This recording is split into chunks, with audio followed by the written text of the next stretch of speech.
தினமும் இட்லி தோசைக்கு ஒரே மாதிரியான சாம்பார் வச்சு வச்சு போர் அடிக்குதுன்னா ஒரு டைம் இந்த மாதிரி ஸ்டைல்ல ட்ரை பண்ணி பாருங்க.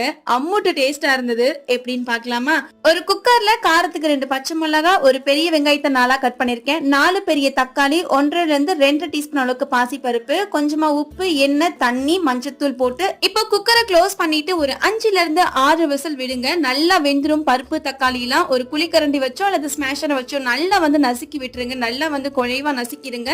இப்போ ஃபைனல் டச்சுக்கு இன்னொரு பாத்திரத்துல எண்ணெய், கடுகு, கடலை பருப்பு, கறி லீஃப் ஆட் பண்ணி நம்ம கலக்கி வச்சிருக்க சாம்பார் கூடவே அந்த குக்கரை கழுவுன கொஞ்சமா தண்ணி ஆட் பண்ணி எல்லாத்தையும் மிக்ஸ் கொடுத்துட்டு இப்போ கொஞ்சமா பெருங்காயத்தூள் ஆட் பண்ணி இப்போ எல்லாத்தையும் மிக்ஸ் கொடுத்துட்டு ஒரு 5 மினிட்ஸ் மீடியமான ஹீட்ல கொதி வர விட்டுட்டு கடைசியா கொஞ்சமா கொத்தமல்லி இலையை அப்படியே மேலாவ தூவி விட்டுட்டு இப்போ நல்லா மிக்ஸ் கொடுத்துட்டு சுட சுட உள்ள இட்லி கூடயோ தோசை கூடயோ சாப்பிட்டு பாருங்களேன். அல்டிமேட்டா இருக்கும். ட்ரை பண்ணி பார்த்துட்டு எப்படி இருக்குன்னு சொல்லுங்க. இந்த மாதிரி ரெகுலர் வீடியோக்கு சப்ஸ்கிரைப் பண்ணி வச்சுக்கோங்க.